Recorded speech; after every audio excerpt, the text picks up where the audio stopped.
सभी दर्शकों को ऋषिपाल दून का नमस्कार।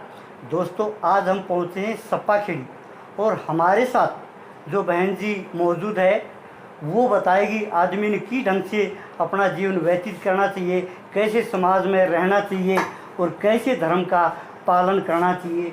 इन सब बातों को पूछने के लिए आज हम सप्पाखेड़ी पहुँचे हैं। जी टोरादून पर आपका स्वागत है। नमस्कार जी। नमस्ते। ठीक हो जी? बिल्कुल बढ़िया। आज कोई किसानों की नहीं, कोई मजदूरों की नहीं, आज हम पूरे देश की बात करेंगे जी। जी ठीक है जी? जी तो सबसे पहला हमारा प्रश्न रहेगा आपसे, जी आदमी ने अपना जीवन किस ढंग से व्यतीत करना चाहिए? जी।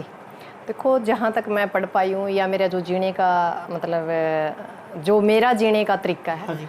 सादगी भरा जीवन हो, हाँ जी। ऊंचे विचार हों, हाँ। और हम अपनी ज़िंदगी में कोई ऐसा काम ना करें कि जिससे किसी इंसान को दुख पहुँचे, हाँ जी। और हम आडंबरों से दूर रहे, हाँ जी। और अपने बच्चे, अपना परिवार, अपना घर सबसे पहले हम मजबूत करें, हाँ जी। यानी उसको सुरक्षित करें। उसके बाद समाज की बात करें और समाज के लिए काम करें, यानी सादा जीवन और उच्च विचार।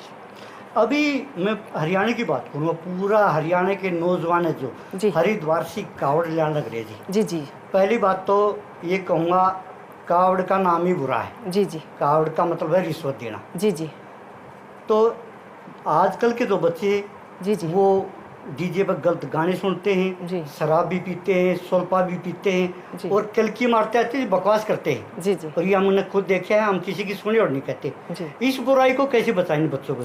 नहीं, सबसे बड़ी बात यह है कि जो हमारे युवा आज कावड़ की तरफ इतना मतलब आकर्षित हैं, इसमें समय का वेस्टेज है, पैसे का वेस्टेज है, वक्त का वेस्टेज है, और खुद की एनर्जी का वेस्टेज है। दूसरी बात, हम कमाते हैं, जो ये बच्चे जाते हैं गरीब घरों के परिवारों के लोग जाते हैं, क्योंकि जो एजुकेटेड हैं या जो आप ये कह सकते हैं कि मध्य वर्ग से थोड़े से ऊपर, उनके बच्चे कभी भी कावड़ नहीं लेके आएंगे। आप लोग कभी भी देख लेना, ये हमेशा मध्य वर्ग ही है जो हर तरफ कमाता है और दूसरों को बर्बाद करता है, वो व्यापारियों का घर बनाता है। यानी दूसरी बात, हमें देखा देखी क्या है कि पहले कुछ लोग, चंद लोग कावड़ लेके आया करते थे। अब देखा देखी ऐसा है कि इस धर्म का, इस जो सरकार में है, धर्म का प्रचार कुछ हद से ज्यादा है। मैं तो इन कावड़ियों को एक बात कहना चाहती हूँ, जितनी ताकत और जितना पैसा आज आप वेस्ट कर रहे हो, यानी झूठों की सरकार है और रंडिया की सरकार और झूठों की बौछार है, लेने देने का हक नहीं, साहूकारी में शक नहीं। सबसे बड़ी बात यह है कि जो हमारे बच्चे हैं, हमारे बच्चों का एक ही है कि हम अपने बच्चों को अच्छे संस्कार दें, क्योंकि हमें इंसानियत सिखानी है हमारे बच्चों को, ना कि कावड़ लेके आना। टाइम की वेस्टेज और पैसे की वेस्टेज करने की बजाय बच्चों को हम रोजगार की तरफ आकर्षित करें। समय से कोई खुद के रोजगार, यानी ये नहीं है कि भी सरकार ही नौकरी देगी, सरकार के पास वैसे भी नौकरी नहीं है, और जो नौकरी है सरकार भरने के लिए तैयार नहीं है। तो हमें अपने बच्चों को ऐसे काम सिखाने पड़ेंगे। वैसे तो करते हैं हम विदेशों की बात, पर विदेशों में आपने देखा कहीं आडंबर नहीं है, कहीं ये बकवासबाजी नहीं है। जो मतलब ऐसा लगता है कि जो हमारे देश के देवी देवता है, पूजा हम करते हैं, और जो धन संपत्ता है वो विदेशों को दे देते हैं। तो ये तो वही बात है कि भी खावा बोंगरा बोका बुढ़ान जाएगा ना, ये हालात हमारे देश के हैं। मैं तो आज भी कहना चाहती हूँ, जो हमारे युवा पीढ़ी है वो अपने जो खेत है, खलिहान है, खाप हैं और हमारे जो खेड़े हैं उनकी तरफ दोबारा लौट के आए।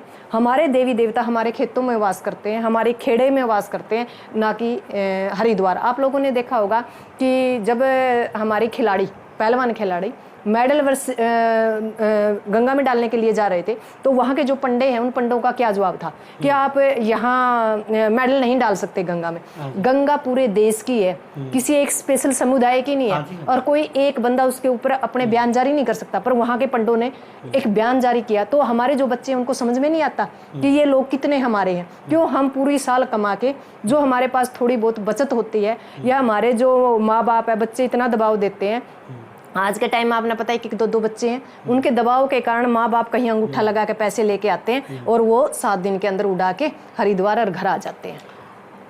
हमारे को एक दिन एक बहन मिली जी, ओम शांति से जुड़ी हुई थी। वो कह रही थी, अगर किसी ने पार उतरना है तो माता पिता की सेवा करो, गौ की सेवा करो, भूखे को खाना खिला दो, कुत्ते को रोटी डाल दो जी। अगर किसी ने पार उतरना है तो क्या उसकी राय सही थी या नहीं? एक बात बताओ, इंसानियत ही सबसे बड़ा। मैं एक बात बताऊं, मैं खुद भी ओम शांति जाती हूँ। इसका मतलब क्या है? पवित्र खाइए, पवित्र रहिए, पवित्र पहनिए और पवित्रता से ही पूरी दुनिया को देखिए आप। यानी पहला जो जिंदगी का मकसद है वो है पवित्रता। यानी हम पवित्रता के साथ रहेंगे, संस्कारों के साथ रहेंगे, अपनी एक जो हमारी एक लाइन होती है उस लाइन के अंदर हम रहेंगे तो हमारा जीवन सुखी होगा। जब भी लाइन टूटी है, चाहे वो सतयुग में टूटी, चाहे वो कलयुग में टूटी, तो वहाँ हमेशा नुकसान हुआ। और वो चीज़ आज भी आप देखने लग रहे हो। तो मतलब अच्छा खाएंगे, अच्छा पहनेंगे, अच्छा हम अपने बच्चों को संस्कार देंगे। हमारे बच्चों को हमें ये सिखाना पड़ेगा कि धर्म क्या है।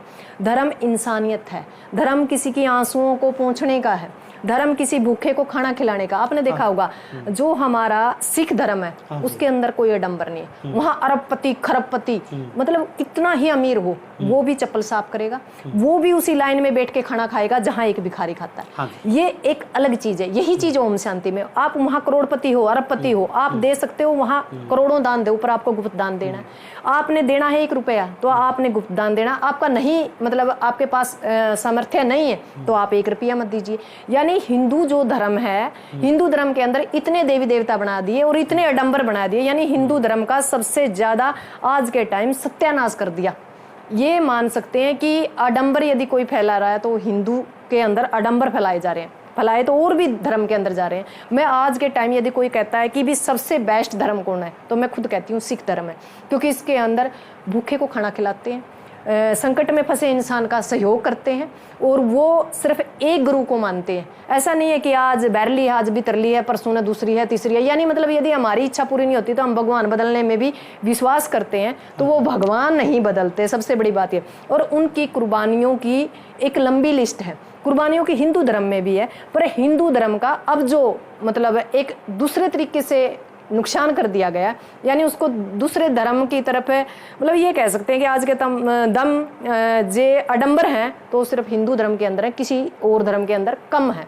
बहुत माता पिताओं का कहना है जी आजकल के जो नौजवान हैं जी, आजकल की नौजवान लड़की है वो हमारा कहना नहीं मानते जी, और इसलिए वो परेशान है, इसलिए वो सही मार्ग छोड़ के गलत मार्ग पे चले जाते हैं। ये कमी हमारी है। क्योंकि पहले क्या था कि पहले पूरा परिवार संयुक्त परिवार होता था। हमने अपने मतलब स्वार्थ के लिए भी ज्यादा खाना ना बनाना पड़े, ज्यादा लोगों को इकट्ठा ना करना, लोगों के लिए कपड़े ना धोने पड़े, यानी एकल परिवार कर लिया। और एकल परिवार के अंदर क्या है कि संस्कार नहीं बचे। संस्कार कहाँ होते थे? जो दादे थे, दादियां थी, वो कहानी सुनाते थे। हम बचपन में जब छुट्टियां आते थे, हमारे पापा सर्विस में थे, आर्मी में थे, जैसे ही हम गांव में आते तो हमें बड़ी खुशी होती थी कि भी हम दादी के पास जाएंगे और दादियां कहानी सुनाएंगी। और वो ऐसी कहानियां सुनाती थी जो आने वाले जीवन में हमारा मतलब ये कहते हैं कि मार्गदर्शन करती है। पर आजकल के बच्चे दादा दादियों के पास बैठते नहीं, सारा दिन फोन के अंदर घुसे रहते हैं। यानी हमारे बच्चों को हम संस्कार नहीं दे पा रहे, और संस्कार नहीं दे पा रहे उसी के कारण आज ये मामला है कि हमारे बच्चे हमारी बातें नहीं मान रहे। आज भी हमारे माँ बाप के सामने खड़े होके एक शब्द नहीं बोल सकते, पर हमारे बच्चे हमारे सामने खड़े होके फटाफट जवाब दे सकते हैं हर चीज का। पर हमारे अंदर ताकत नहीं, क्योंकि हमें वो संस्कार घुंटी के अंदर पिलाए गए हैं। हमें समझाया गया कि बड़ों का आदर कैसे करना है।